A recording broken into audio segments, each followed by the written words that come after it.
Hello friends, welcome to my channel.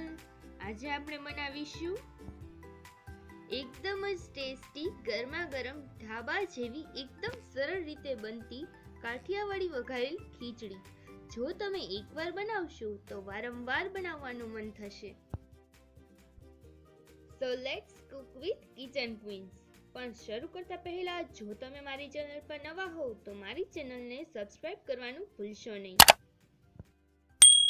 સૌપ્રથમ આપણે અહીં 1 કપ બાસમતી ચોખા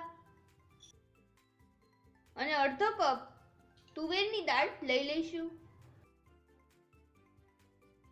આ રીતે મિક્સ કરી લઈશું. ત્યારબાદ 2 થી 3 વખત વોશ કરી લઈશું. ત્યારબાદ 15 મિનિટ પલળવા દઈશું. એલ્યુમિનિયમના કુકરમાં અડધો કપ તેલ એડ કરીશું.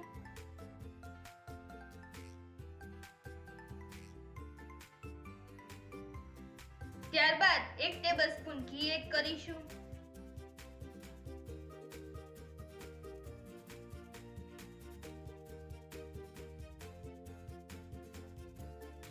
તેલ ઘી ગરમ થાય ત્યારબાદ રાઈ એડ કરીશું. રાઈને થોડી કકડવા દઈશું. રાઈ કકડી ગયા બાદ જીરું એડ કરીશું.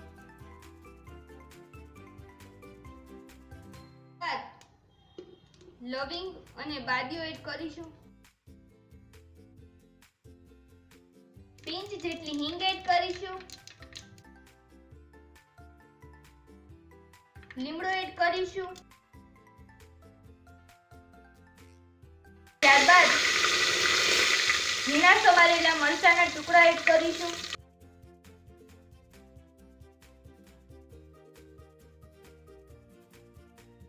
આપણે અહીં લીલું લસણ અને સૂકું લસણ બંને મેં અહીં સમારી લીધેલ છે તે એડ કરીશું.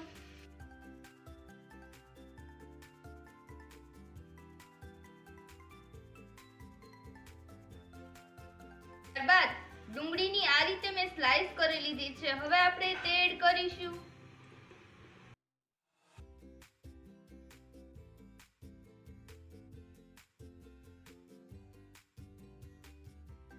બટેકા એડ કરીશું.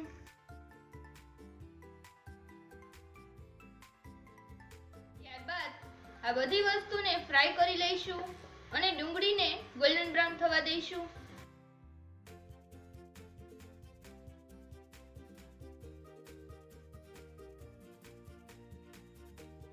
ડુંગળી ગોલ્ડન બ્રાઉન થઈ ગઈ છે.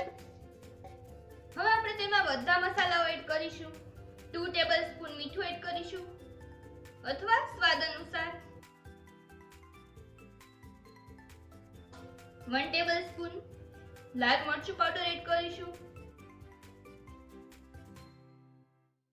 1 ટેબલસ્પૂન હળદર એડ કરીશું. ત્યારબાદ આ બધું વ્યવસ્થિત મિક્સ કરી લઈશું.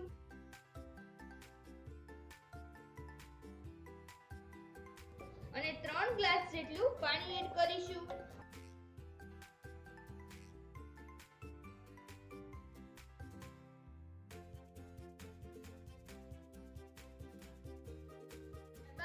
હાફ ટેબલસ્પૂન જેટલો વઘારેલ ખીચડીનો મસાલો એડ કરીશું, જેનો ટેસ્ટ ખીચડીમાં ખૂબ જ સરસ આવે છે.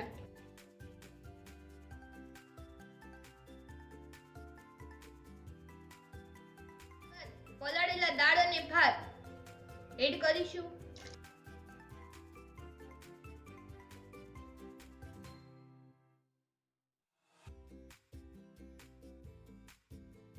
એક વિસલ સુધી કૂક થવા દઈશું.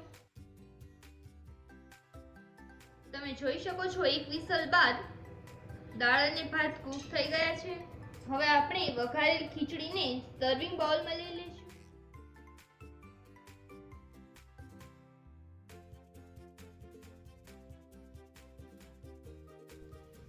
તો તૈયાર છે ટેસ્ટી અને ગરમા ગરમ ઢાબા જેવી ખીચડી.